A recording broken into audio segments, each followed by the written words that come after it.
কিন্তু এই মুহূর্তে অনেক বড় প্রেসারে দা গোউটের জন্য এইবার বুইয়া নেওয়ার পারফেক্ট সিচুয়েশন কিন্তু তৈরি হয়েছে, বাট বাংলাদেশ টপ ওয়ান তারা পথের কাটা হয়ে দাঁড়াতে পারে।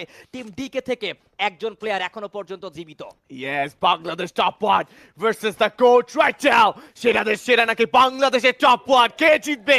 লাস্ট মোমেন্টে ফাইট, কে জিতবে? তার কাছে বুইয়া আসলেও কিন্তু রাকিব সেজ হাই, কারণ রাকিব কিন্তু এই বুইয়া ছাড় দিতে চাইবেন না।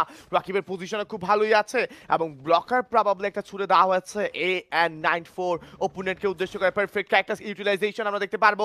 মিতুল যেখানে যাচ্ছেন একটা রক ডিসিশন মিতুল নিয়েছেন, পেছনে প্লেয়ার রয়েছে, আলিফের চার্জ হবে, নক করেছেন রাইট নাও, প্লেজ অন চার্জ, তানভীর হয়ে গিয়েছেন নক, প্লেজ অন এলিমিনেট হয়ে যাবেন, কিল আসেনি কারোর কাছে, প্রেসার করার চেষ্টা, রাত তিনি করবেন নক এই মুহূর্তে, another charge, bravo, bravo, bravo, Bangladesh top one, welcome to the Booyah scenario, and it's a Booyah, Bangladesh